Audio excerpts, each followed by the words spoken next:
मार्च 2022 8 मार्च opposition ने वजीर आजम इमरान खान के खिलाफ कौमी असम्बली में तहरीक अदम एतमाद जमा करा दी। इसके दूसरे ही दिन वजीर आजम इमरान खान ने कहा कि पीपल्स पार्टी के शरीक चेयरमैन आसिफ अली जरदारी इनका अगला हदफ है। ये चोरों के टोले की जो सियासी मौत आई है, इन्होंने अदम एतमाद कर दिया। मैं सोच रहा था कि अल्लाह इनकी गर्दन मेरे हाथ में किसी तरह आ जाए। अदम एतमाद की तहरीक फेल होगी, पहला मेरा टारगेट होगा आसिफ अली जरदारी। मार्च 2022 सिंध हाउस इस्लामाबाद में 24 पीटीआई मुनहरिफ अराकीन की मौजूदगी का इंकशाफ। मुख्तलिफ टीवी चैनल्स पर इंटरव्यू भी नशर हुए। तहरीक इंसाफ के टिकट पर फैसलाबाद से इलेक्शन लड़े थे। राज साहब, आप लोगों को यहाँ देख के सिंध हाउस में कुछ हंगम मांगा, कुछ सवाद की याद नहीं आ रही आपको? लॉजिस में पिछले दिनों पुलिस ने रेड किया, पोजीशन के एमएनएस को तशद्दुद भी किया और उठा के थाने भी ले गए। यहाँ पर अगर आप बैठकर सौदे करेंगे, ऑपोजिशन के साथ सीटें बिकेंगी, क्या पैगाम भेज रहे हैं? ये वोट पैसे दे रहे हैं? नहीं तो आप चाहते हैं कि मुल्क को तबाह कर दें। ये क्या रहे हैं? टिकट पैसे क्या मिल रहा है? 40 साल से मैं सियासत में हूँ, 1 रुपए की करप्शन का कोई बंदा इल्जाम नहीं लगा सकता। टिकट इंशाल्लाह ताला वक्त आने पे लूंगा। मुस्लिम लीग नून से सौदा टिकट के लिए, टिकट के लिए नहीं किया। 6 महीने पहले क्यों नहीं करते? वक्त आने पे हर चीज सियासत में वक्त। यहाँ छुपे बैठे हैं, बाहर निकले गलेरी से बाहर जाए। तो कोई छुपे नहीं है, आपके सामने बैठे हुए हैं, मीडिया के सामने बैठे हुए। रात को चलेंगे वैसे चाय पीने में? हाँ, जहाँ कहेंगे। सिंध हाउस में वही कुछ चल रहा था जो पाकिस्तान के सियासत की एक बहुत अफसोसनाक तारीख है। We can believe it very easily कि वहां पर अगर वो सारे अराकीन थे तो वहां क्या हो रहा था? वहां उनको कन्विंस किया जा चुका था कि आपने अपनी पार्टी के खिलाफ वोट देना है, हमारी पार्टी के हक में वोट देना है, जो कि उसूली तौर पर एक गैर जमहूरी गैर अखलाकी बात है। तो सिंध हाउस में एक बड़ी स्याह तारीख रकम हो रही थी। अलग बात है कि इन लोगों ने फिर वोट नहीं दिया तहरीक अदम एतमाद में, उससे पहले ही हुकूमत चली गई।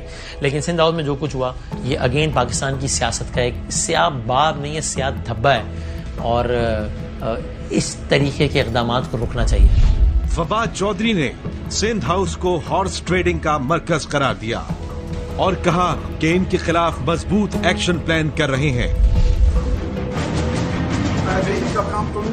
छोटे सारे खुद ही बाहर आ गए आज। इन लोगों के हलकों से फोन आ रहे हैं, हमारे कारकुनान मुश्तइल हैं, कानून को हाथ में ना लें, एहतजाज करना आपका हक है। वो बंदा ये कहता है कि मैं ज़मीर की आवाज पे वोट दे रहा हूँ, उस बेशरम को मैं ये कहना चाहता हूँ, तुम्हारे बाप का वोट है ये। मार्च 2022 पीडीएम जमातों ने पीटीआई हुकूमत के खिलाफ महंगाई मुकाओ मार्च शुरू कर दिया।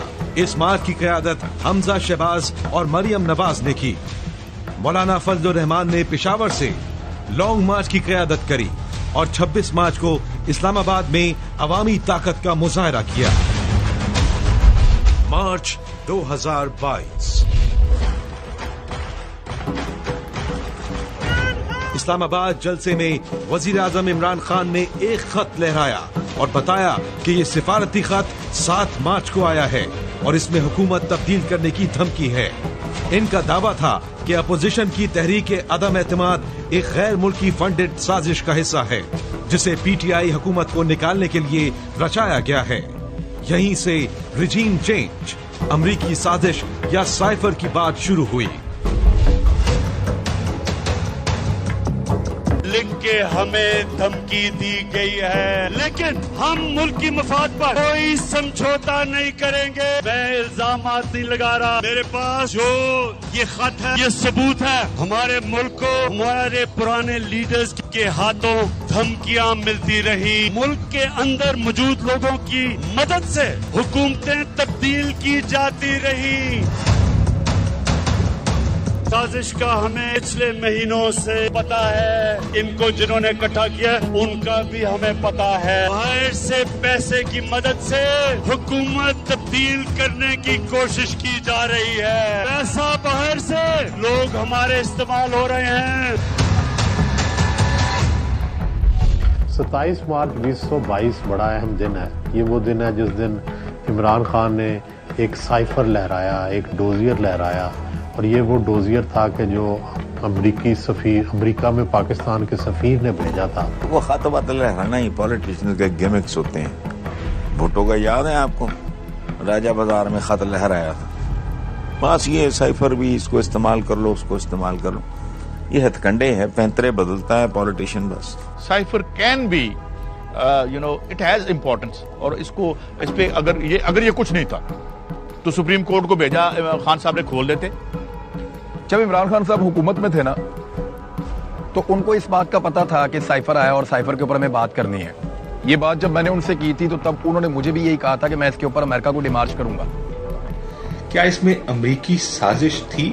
کیونکہ رجیم چینج کو جب آپ عموماً اس کانٹیکسٹ میں لیتے ہیں تو کہا جاتا ہے کہ امریکہ نے رجیم چینج کرائی ایک سازش کے ذریعے. لیکن امریکہ کی ایک تاریخ تو ہے رجیم چینج کی. کچھ 60-70 کے قریب پچھلے 100 سال میں کوششیں کامیاب یا ناکام کر چکے ہیں. ایک سائفر موجود ہے جس کی زبان بڑی ان ڈپلومیٹک زبان ہے, جس میں کہا جاتا ہے کہ اگر عدم اعتماد کامیاب ہو گئی تو معاف کر دیں گے پاکستان کو, نہ ہوئی تو اس کے نتائج سنگین ہوں گے پاکستان کے لیے. یہ اب سازش کہہ لیں, مداخلت کہہ لیں, جو مرضی کہہ لیں, لیکن اس میں یہ ضرور نظر آتا ہے کہ امریکن چاہتے تھے کہ عمران خان کی گورنمنٹ ختم ہو جائے. میں ایک طالب علم کے طور پہ سمجھتا ہوں کہ جو تحریک عدم اعتماد پاکستان کے اندر آئی تھی اس کے ڈانڈے اور دھاگے پاکستان سے باہر جاتے ہیں.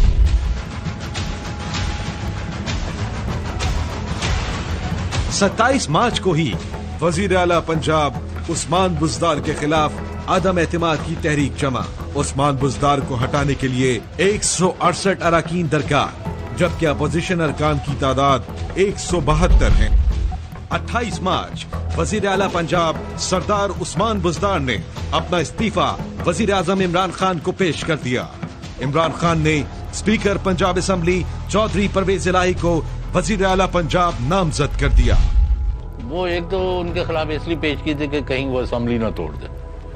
اس وقت چونکہ ان کا خیال تھا کہ بھئی عمران خان کو تو ہم نے اب ہٹا لینا ہے. انہوں نے کہا کہ یہ کہیں بزدار جو ہے یہ اسمبلی نہ توڑ دے خان کی کہنے پر, تو اس لیے وہ داخل کرائی گئی. بالکل ایک ہنگامہ خیزی تھی. ہم نے دیکھا کہ 2-2 مہینے کی حکومتیں بھی بنی اس کے بیچ میں. ان کی حکومت کے ووٹ آف نو کانفیڈنس کے نتیجے میں حمزہ صاحب تشریف لائے.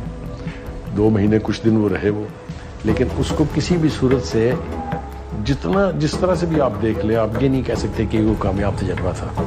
یہ وہ تاریخی واقعہ ہے جو پنجاب کی تاریخ میں جس کو لکھا جانا چاہیے, اور آپ نے بڑا اچھا کیا ہے کہ اس کو ریکارڈ کر رہے ہیں. وہ یہ ہے کہ اس میں ہم نے 20 لوگوں کو اپنی وفاداریاں بدلتے ہوئے دیکھا, اور یہ تاریخ میں ثبت ہو جانا چاہیے کہ پاکستان پیپلز پارٹی نے اور پاکستان مسلم لیگ نون نے ہارس ٹریڈنگ کو نیا جنم دیا.